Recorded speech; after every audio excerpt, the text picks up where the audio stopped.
Have you ever felt that suffocating weight of debt? That feeling where every dollar you earn already belongs to someone else. I know that feeling all too well. Just a few years ago, I was drowning. Credit cards maxed out, student loans that felt like a life sentence, and a car payment that ate up a huge chunk of my income. I was living paycheck to paycheck, constantly stressed, and honestly, I felt hopeless. It seemed like no matter how hard I worked, I was just digging a deeper hole for myself. I remember looking at my bank account, seeing the negative numbers, and just feeling this wave of panic wash over me. I knew something had to change, but I had no idea where to even begin. That moment of panic was my rock bottom, but it was also my turning point.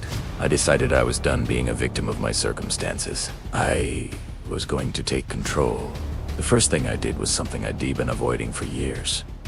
I sat down and faced the music. I listed out every single debt I had, from the smallest credit card balance to the largest loan. Seeing it all written down was terrifying, but it was also incredibly empowering. For the first time, I knew the exact size of the mountain I had to climb. No more hiding, no more pretending it wasn't that bad. This was my reality, and this was my starting line. Next, I became a student of personal finance. I devoured everything I could find. I listened to podcasts on my commute.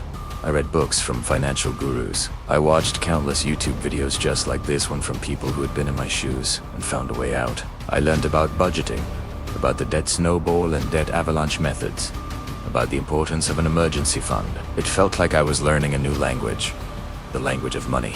And the more I learned, the more I realized that getting out of debt wasn't some impossible magic trick. It was a system. It was about math, discipline, and having a plan. With my newfound knowledge, I created my first real budget. And I mean a real budget, not just a vague idea of where my money was going. I tracked every single penny. I used an app on my phone to log every coffee, every grocery bill, every subscription. It was eye-opening.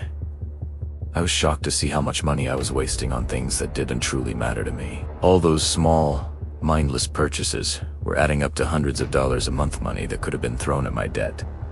So, I started making cuts. I learned to cook at home instead of eating out. I canceled streaming services I barely used, and I told my friends about my goals so they'd understand why I was suggesting free activities like hiking instead of expensive nights out. It wasn't about deprivation, it was about being intentional with my money. Then came the hard part: execution. I chose the debt snowball method, where you pay off your smallest debts first to build momentum. I put every extra dollar I could find towards that first small credit card. When I finally paid it off completely, the feeling was indescribable. It was a small victory, but it felt massive. It proved to me that this was possible. I took the money I was paying on that card and rolled it onto the next smallest debt, and I just kept going. With each debt I eliminated, I felt lighter. I felt more in control. The snowball was getting bigger, and I was knocking down debts faster than I ever thought possible. Of course, it wasn't always a straight line to the top. There were temptations. There were unexpected expenses, like a car repair that threatened to derail my progress. This is where my emergency fund became my superhero. In the beginning, I had saved up just $1,000 for emergencies, and it saved me more than once. It meant that a flat tire didn't have to go on a credit card, creating new debt. It was a buffer between my life and my financial plan. It gave me peace of mind and kept me on track, even when life threw me a curve. That little safety net was one of the most important tools in my entire journey. To accelerate my progress, I realized I needed to increase my income. Simply cutting expenses could only go so far.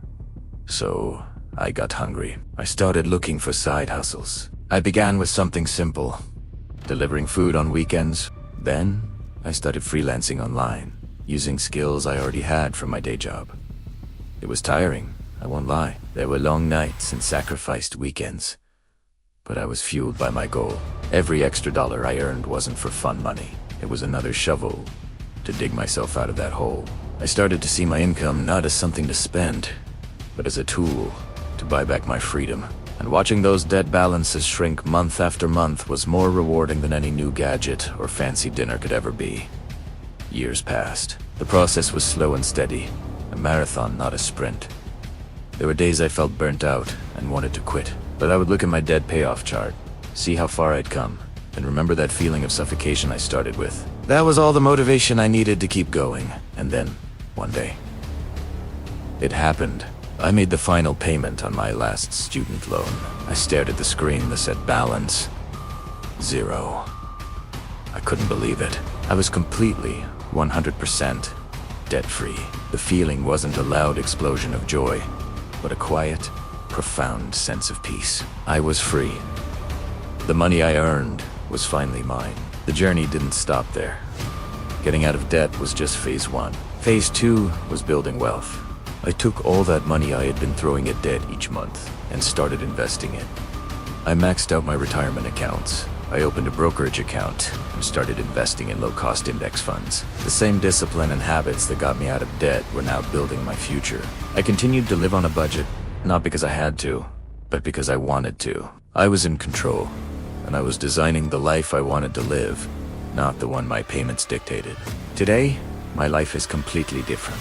I'm no longer stressed about money. I have a fully funded emergency fund.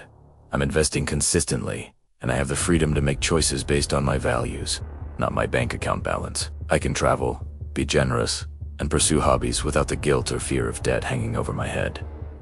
It wasn't easy, and it didn't happen overnight. It was a journey of learning, discipline, and a lot of hard work. If you're rewatching this and you're where I was feeling trapped and hopeless, I want you to know that there is a way out. It starts with a decision. The decision to face your reality, to educate yourself, to create a plan, and to execute it with relentless consistency.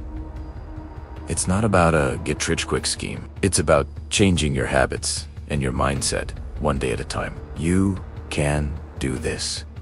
Your journey to financial freedom starts right now.